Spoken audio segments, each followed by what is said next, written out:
Friends, this is part 3 of cell biology. आज हम पढ़ेंगे प्लाज्मा मेम्ब्रेन, जो कि बहुत इंपॉर्टेंट टॉपिक है नेट के पॉइंट ऑफ व्यू से। ठीक है, तो प्लाज्मा मेम्ब्रेन क्या होती है? एक्सटर्नल बाउंड्री होती है किसी भी सेल की। ऑल सेल्स की एक्सटर्नल बाउंड्री क्या होती है? प्लाज्मा मेम्ब्रेन, जिसको हम सेल मेम्ब्रेन भी बोलते हैं। ये क्या होती है? सेलेक्टिवली परमिएबल होती है और कंट्रोल करती है मूवमेंट्स मॉलिक्यूल की in and out of cell की। कौन सा मॉलिक्यूल बाहर जाएगा, अंदर आएगा, ये मॉलिक्यूल्स की ट्रैफिकिंग की क्या करती है, उनको कंट्रोल करती है। It behaves like a capacitor. Capacitor मतलब एक डिवाइस होता है जो सेपरेट करता है चार्जेस को और एस्टैब्लिश करता है वोल्टेज को, इलेक्ट्रिकल फील्ड को। ठीक है, in the absence of membrane proteins, जो इंटीग्रल मेम्ब्रेन प्रोटीन होते हैं, उनकी एब्सेंस में क्या होता है? प्लाज्मा मेम्ब्रेन जो होती है वो एग्जिबिट करते हैं सिमिलर इलेक्ट्रिकल प्रॉपर्टीज को एज पैरेलल प्लेट कैपेसिटर की तरह। दो कंडक्टिव प्लेट्स होती हैं, lipid layer, non conductive layer होती है लिपिड बाई लेयर। ठीक है, plasma membrane composed of mainly दो जो कंपोनेंट है उनकी बने होते हैं लिपिड्स 50% होते हैं, और जो मेजर जो जिसके बने होते हैं फॉस्फोलिपिड्स लाइक ग्लाइकोलिपिड्स, स्टेरोल्स में आते हैं कोलेस्ट्रॉल, जिसका बहुत आगे इंपॉर्टेंट फंक्शन होता है, एक बफर की तरह काम करेगा। तो इसका आगे मैं ब्रीफली आपको बताऊंगी। मेम्ब्रेन मॉडल्स, तो कुछ मॉडल्स आए थे, तो उन्होंने धीरे धीरे करके मेम्ब्रेन के बारे में बताया था। सबसे पहले था ओवरटोन मॉडल। उसने क्या बताया था कि जो प्लाज्मा मेम्ब्रेन है वो किसकी बनी हुई है? लिपिड्स की।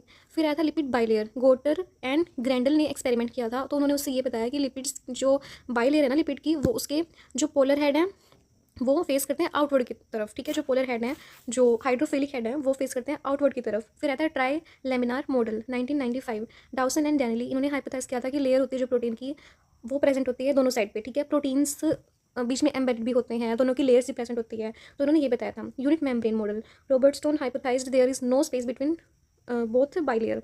ठीक है, इसने बताया था कि दोनों जो लेयर है उनके बीच में कोई स्पेस नहीं है। फिर आया था फ्लूइड मोज़ेक मॉडल। तो ये जो मॉडल है ये इंपॉर्टेंट है, इसमें से क्वेश्चन बनते हैं। 1972 में सिंगर एंड निकल्सन ने दिया था।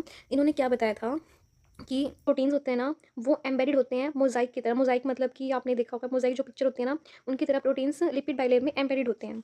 ये प्रोटीन्स हैं और ये प्रोटीन्स हैं, और कुछ पेरिफेरल प्रोटीन होते हैं जो इस तरीके से होते हैं। ठीक है, तो इस तरीके से प्रोटीन्स प्रेजेंट होते हैं। Chemical constituents, phospholipids, glycolipids, sterols, ये दोनों इसमें प्रेजेंट होते हैं। स्मॉल अमाउंट ऑफ कार्बोहाइड्रेट भी प्रेजेंट होता है जो लिंक्ड होता है लिपिड एंड प्रोटीन से। ठीक है, फिर फोस्फोलिपिड के बारे में हम आगे पढ़ेंगे। ग्लाइकोफोस्फोलिपिड, स्विंगोफोस्फोलिपिड, इनको हम आगे थोड़ा सा डिटेल में पढ़ सकते हैं। ग्लाइकोलिपिड जो होते हैं 10% ऑफ मेम्ब्रेन प्रेजेंट होते हैं। स्टेरोल्स जो होते हैं कोलेस्ट्रॉल होते हैं एनिमल सेल में। और ये जो कोलेस्ट्रॉल होते हैं ना, एक बफर की तरह काम करते हैं। लाइक हाई टेम्परेचर पे फ्लूइडिटी ज़्यादा ना बढ़ जाए, इसलिए वो कंट्रोल करते हैं, फ्लूइडिटी को मेंटेन करके रखते हैं। और जो लो टेम्परेचर पे कहीं वो बिल्कुल ही रिजिड ना हो जाए, इसीलिए भी वो उसको फ्लूइडिटी को मेंटेन करते हैं, उसको बढ़ा देते हैं। तो इस तरीके से बफर का काम करते हैं। Thank you so much for watching my video. If you have any Thank you so much for watching my video. If you have any questions regarding this video, please ask in comments, and please like, share and subscribe my channel. Thank you so much.